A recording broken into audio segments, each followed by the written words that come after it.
शोभा अपने इकलौते बेटे नितिन की शादी अपनी मनपसंद की लड़की से करवाना चाहती थी, पर नितिन अपनी मां के खिलाफ जाकर जोया नाम की मुसलमान लड़की से शादी कर लेता है। और जब शादी करके वो घर आता है तो शोभा के होश उड़ जाते हैं।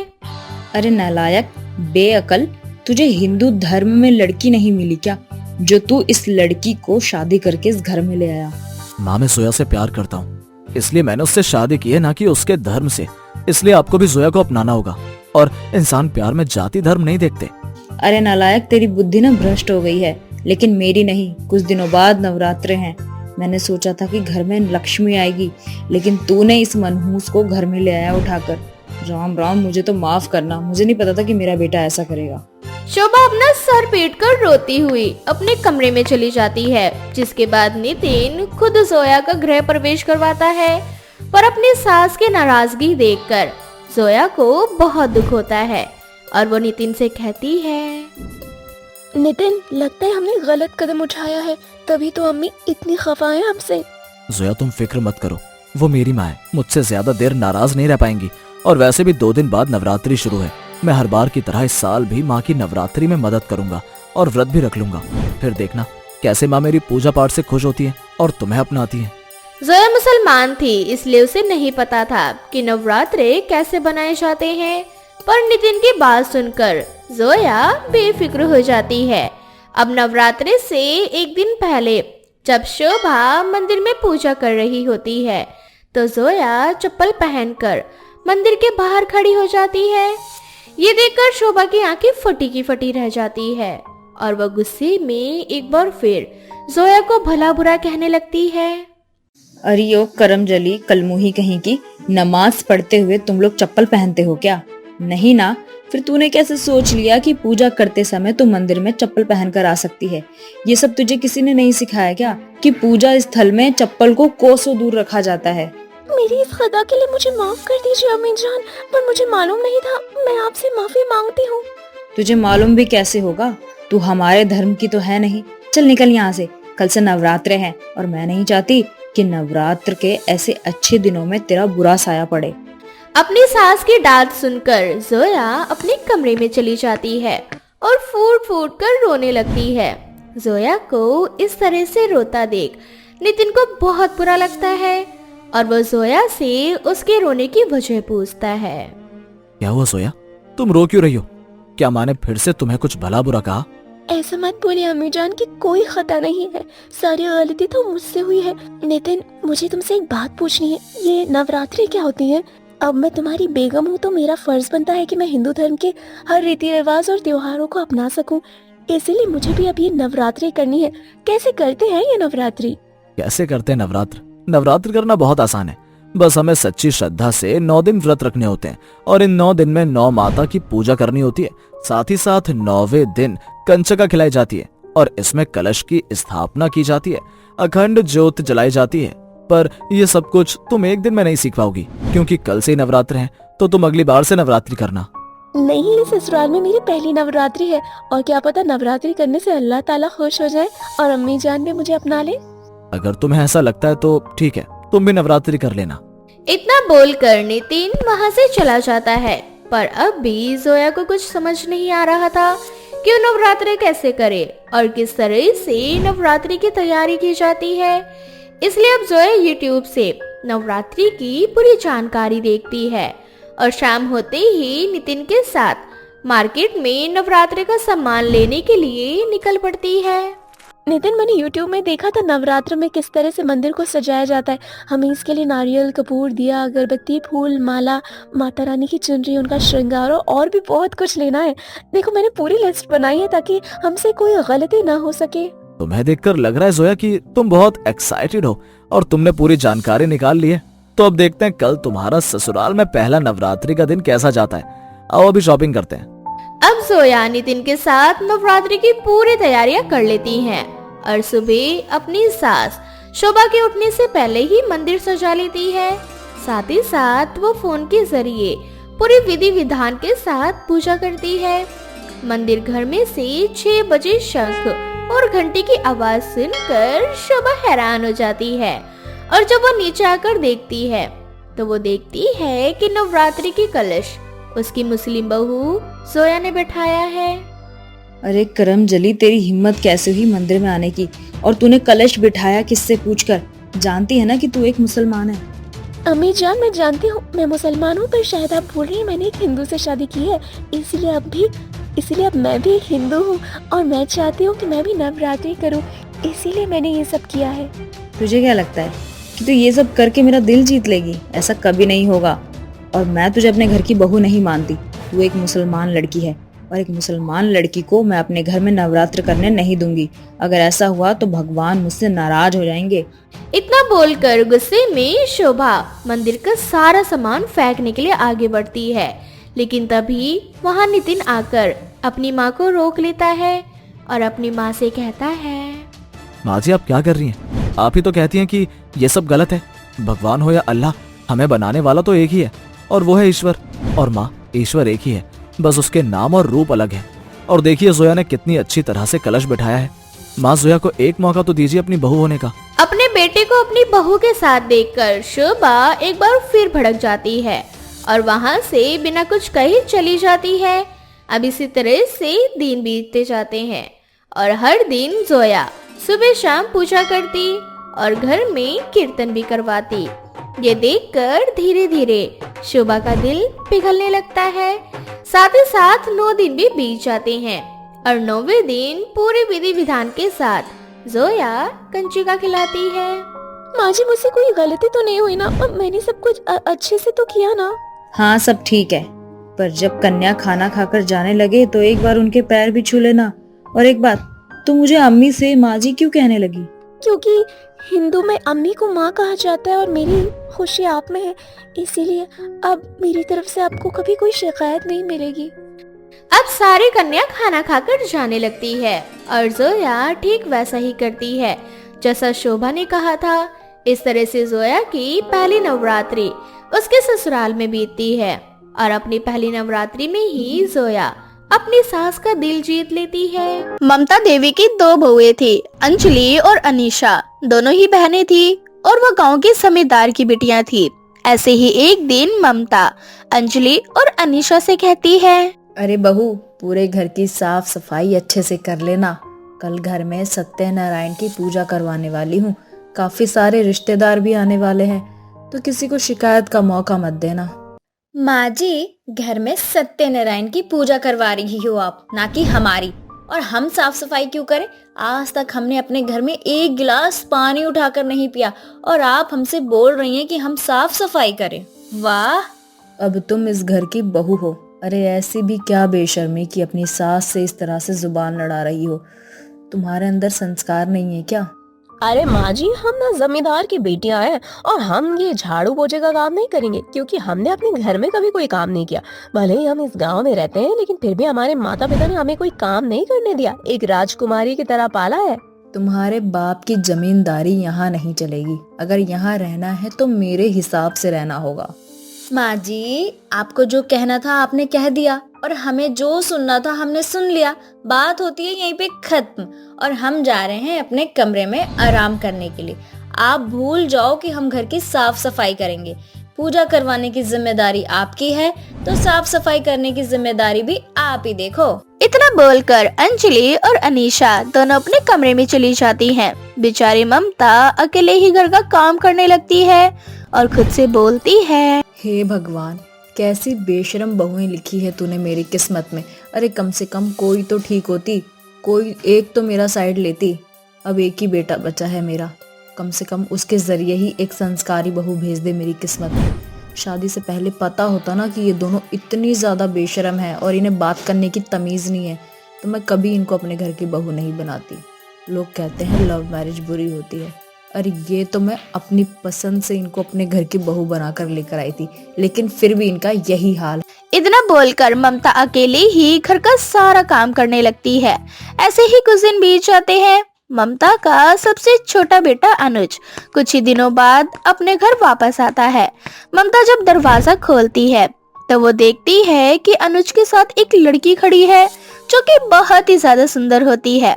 हाथों में लाल चूड़ा, मांग में सिंदूर और गले में मंगलसूत्र देखकर ममता का जी घबराने लगता है।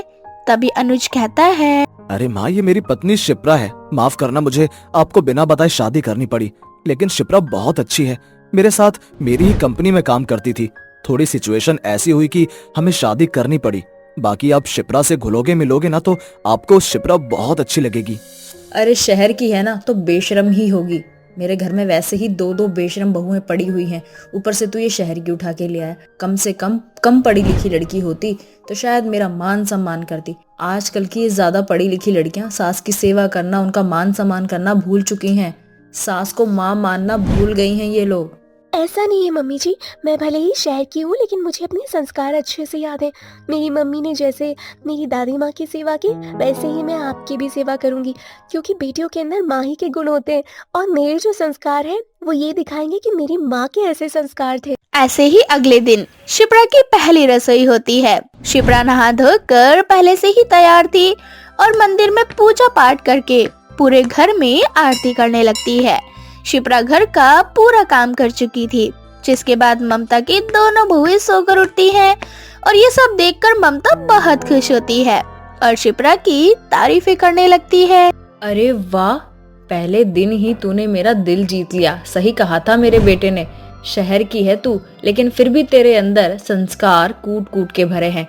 तूने बिल्कुल सही कहा था बहू कि बेटियों के अंदर माँ के ही संस्कार होते हैं और इससे यही साबित होता है कि तेरी माँ ने तुझे कितने अच्छे संस्कार दिए थे और तेरी माँ के अंदर भी कितने अच्छे संस्कार होंगे। ममता के मुंह से ऐसी बातें सुनकर अंजलि और अनीशा का मुंह बन जाता है और वो दोनों ममता से कहती है, आप कहना क्या चाहती हैं कि हमारी माँ ने हमें अच्छे संस्कार नहीं दिए?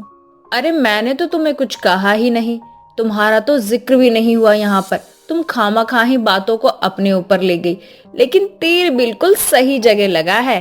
ऐसे ही एक दिन ममता की तबीयत अचानक से खराब हो जाती है। अंजलि और अनीशा दोनों ममता की तबीयत को देखकर उसे नजरअंदाज कर देती हैं और थोड़ी देर बाद जब शिप्रा मार्केट से घर वापस आती है और अपनी सास की बिगड़ी तबीयत को देखकर वो तुरंत डॉक्टर को घर बुला लेती है। डॉक्टर ममता को दवाई देकर चले जाते हैं, जिसके बाद शिप्रा अंजलि और अनीशा से कहती है, दीदी मैं घर पर नहीं थी और माँ जी की तबीयत इतनी ज्यादा खराब थी, क्या आप दोनों की माँ जी के प्रति कोई जिम्मेदारी नहीं बनती? अगर उन्हें कुछ हो जाता फिर हम क्या करते? तो हमने किसी की जिंदगी का ठेका लिया है क्या? जिसे मरना होगा वो समय आने पे मर ही जाएगा। और अगर तुम्हें इतनी ही ज्यादा चिंता है ना अपनी सास की, तो तुम ही ख्याल रखा करो इनका। दीदी ये सास नहीं बल्कि माँ है हमारी। अरे उनसे पूछो जिनकी माँ नहीं होती। मेरी माँ मुझे बचपन में ही छोड़कर चली गई थी। तब से मेरी एक ही ख्वाहिश थी कि मेरी शादी जिस घर में हो उस घर में सास जरूर हो, क्योंकि मैं उन्हें अपनी माँ की तरह रखूंगी। और फिर भी हमारी माँ जी तो इतनी अच्छी है कि वो हमसे कुछ नहीं कहती, उसके बाद भी आप दोनों उनकी कदर नहीं करते। देखो हमें तुम्हारी बकवास सुनने में कोई दिलचस्पी नहीं। अगर तुम्हें इतना प्यार है अपनी सास से तो इन्हें लेकर अलग हो जाओ। हाँ। जब माँ जी नहीं रहेंगी तब आपको अकल आएगी। और शायद आपने बिल्कुल ठीक कहा, अलग होना ही बेहतर है। साथ रहने पर परिवार की कदर कोई नहीं करता। जब अंगूर गुच्छे से अलग होता है तब उसे पता चलता है कि गुच्छे में रहने पर उस अंगूर की क्या कीमत होती है और अलग रहने पर क्या। इतना बोलकर शिप्रा अब ममता और अपना खाना अलग बनाया करती। घर का सारा काम शिप्रा बांट देती है, जिसके बाद से अनीशा और अंजलि दोनों को अपना सारा काम करना पड़ता। अपना कमरा साफ करना पड़ता और अपना खाना भी बनाना पड़ता। तो वहीं शिप्रा और ममता दोनों हंसी खुशी अपना जीवन जी रही होती है। ऐसे ही समय बीतता जाता है। अनीशा और अंजलि दोनों को बंटवारा होने के बाद बिल्कुल भी अच्छा नहीं लग रहा था। उन्हें अपने ससुराल में एक सास की कमी होने लगती है, जिसके बाद उन्हें अपनी गलती का एहसास होता है और वो ममता और शिप्रा से माफी मांगते हुए उनसे कहती है, माफ करना माँ जी, आपकी छोटी बहू ने हमारे अंदर भी अपने ही संस्कार डाल दिए। मुझसे बहुत बड़ी भूल हो गई। मुझे नहीं पता था कि परिवार का मतलब क्या होता है, और ये तब एहसास हुआ जब मैं अपने परिवार से अलग हुई। और मुझे आपसे अलग नहीं रहना माँ जी, क्योंकि आप हमारी जड़ हैं और एक पेड़ जड़ के बिना अधूरा होता है, बिना जड़ के उसका कोई मतलब नहीं होता। माँ जी आप मुझे भी माफ कर दो और हम एक साथ रहना चाहते हैं, एक नई जिंदगी की शुरुआत करना चाहते हैं। ममता अपनी दोनों बहुओं को माफ कर देती है, जिसके बाद से अनीशा और अंजलि के व्यवहार में बहुत बदलाव आ जाते हैं और वो दोनों अपनी सास की इज्जत करती हैं। साथ ही घर के काम में तीनों बहू मिलकर एक दूसरे का साथ देती हैं और इस तरह से अपनी सास की सेवा करते हुए अपने जीवन में हंसी खुशी आगे बढ़ती हैं। अर्चना की शादी को 5 साल हो चुके थे, पर अब तक उसकी कोई औलाद नहीं थी, जिस वजह से उसके साथ पवित्रा हमेशा उसे ताने देती। हालांकि अर्चना मोहल्ले वालों के ताने सुन लिया करती, पर जब पवित्रा उसे ताने दिया करती तो वो खुद को संभाल नहीं पाती। और ऐसे ही एक दिन जब पवित्रा सब्जी लेने के लिए अर्चना के साथ बाहर जाती है। हे भगवान, शाम के समय में हमने किस बांझ का मुंह देख लिया। अरे ये तो बेशर्म है, पर पता नहीं पवित्रा बहन को क्या हो गया है जो इस बांझ को अब तक अपने घर में रखी हुई है। अरे बहन, पवित्रा बहन की कोई गलती नहीं है। भूल गई कि इसके बेटे ने लव मैरिज करी है। इसका बेटा ही अपनी बीवी को नहीं छोड़ना चाहता होगा। आजकल के बच्चों का क्या है, उनके पास कहाँ है दिमाग की अपनी संतान का होना कितना जरूरी होता है। मोहल्ले वालों की ऐसी बातें सुनकर पवित्रा जल उठती है और घर आते ही अर्चना को खड़ी खोटी सुनाने लगती है। देख रही है, आज सारी मोहल्ले की औरतें तेरी वजह से मुझे ताने दे रही हैं। पर माँ जी, अगर मैं माँ नहीं बन पा रही हूँ तो इसमें मेरा क्या कसूर। और वैसे भी शादी को 5 साल हो चुके, पर एक बार भी आपने मुझे डॉक्टर को नहीं दिखाने दिया। पता नहीं, शायद दवाई चलने से मैं गर्भवती हो जाऊँ और इस घर में खुशियाँ आ जाए। तेरे घर वालों ने तो हमें दहेज भर भर के दिया है ना, जो सारे पैसे मैं तुझे दे दूं। भूल गई क्या? तेरा पति सिर्फ महीने के 20,000 कमाता है और उस 20,000 में कैसे घर चलता है वो सिर्फ मैं ही जानती हूँ। और ऐसे में महारानी जी को डॉक्टर से महंगा इलाज करवाना है। अगर तुझे इतनी ही महंगे इलाज का शौक है तो किसी अमीर घर में शादी कर लेती ना। मेरे गरीब बेटे को क्यों फंसा अपने प्यार के जाल में? हाँ, पवित्रा अपनी बहू को खड़ी खोटी सुनाई रही होती है कि तभी वहाँ पवित्रा का बेटा राहुल आ जाता है और वह सारी बातें सुनकर अपनी माँ को फटकार लगाता है। माँ खबरदार, अगर आइंदा से आपने कभी भी अर्चना से इस तरह की बात की, माना कि मेरे पास इतना पैसा नहीं है कि मैं अर्चना का इलाज करवा सकूं, पर इसका मतलब ये नहीं कि आप मेरी बीवी को ताने दो। अगर मेरी बीवी या मैं बेऔलाद रहता हूँ तो मुझे इसमें कोई परेशानी नहीं है और आपको भी नहीं होनी चाहिए। राहुल की ऐसी बातें सुनकर पवित्रा तिल मिलाती हुई वहाँ से चली जाती है। अब ऐसे ही कुछ दिन बीत जाते हैं और एक दिन पवित्रा की बहन निशा उसके घर आती है। अरे जीजी, दादी नहीं बनना चाहती क्या? मेरे बेटे को ही देख लो, पिछले साल शादी हुई थी और इस साल मेरी बहू गर्भवती है। तुम्हारी बहू की शादी को 5 साल हो चुके हैं, लेकिन अभी तक उसकी गोदहारी नहीं हुई। अरे मेरी बहन, मैं तुझे क्या बताऊं, मेरे घर में तो बांझ आ गई है ना जाने मेरे घर में बच्चों की किलकारियां कब गूंजेंगी। अरे जीजी, तुम्हारी बहू को बच्चा नहीं हो रहा तो तुम एक काम क्यों नहीं करती? ढोंगी बाबा के पास क्यों नहीं जाती? मैं भी अपनी बहू को वहाँ लेकर गई थी। देखो, 6 महीने के अंदर अंदर मुझे खुशखबरी मिल गई, मेरी बहू गर्भवती है। अब निशा के कहने पर पवित्रा भी अर्चना को अपने साथ ढोंगी बाबा के पास चलने को कहती है, पर अर्चना मना कर देती है। माँ जी, हमें किसी भी बाबा के पास जाने की कोई जरूरत नहीं। अब राहुल जी मेरा एक डॉक्टर से इलाज करवा रहे और डॉक्टर ने साफ साफ कहा है कि मैं माँ बन सकती हूँ और इसमें ज्यादा खर्चा भी नहीं आएगा। बस कुछ दवाइयाँ मुझे समय अनुसार खानी पड़ेंगी। अरे बहू, तुझे और राहुल को जो इलाज करवाना है करवा, पर मेरे साथ एक बार उस बाबा के पास चल। उस बाबा की बड़ी मान्यता है। इस तरह से पवित्रा अर्चना को ढोंगी बाबा के पास ले जाती है, जहाँ ढोंगी बाबा उसे एक चूरन खाने को देते हैं और 1 महीने के अंदर अंदर अर्चना को पता चलता है कि वो गर्भवती है।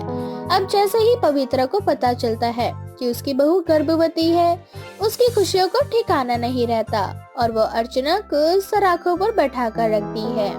अरे बहू, तुझे घर में काम करने की जरूरत नहीं है। अब तू गर्भवती है, अब तू अकेली नहीं है। ऐसे में तुझे खुद से ज्यादा अपने बच्चे का ख्याल रखना है, समझी? और राहुल को कह देना रात को वो तेरे लिए केसर और बादाम लेकर आ जाए।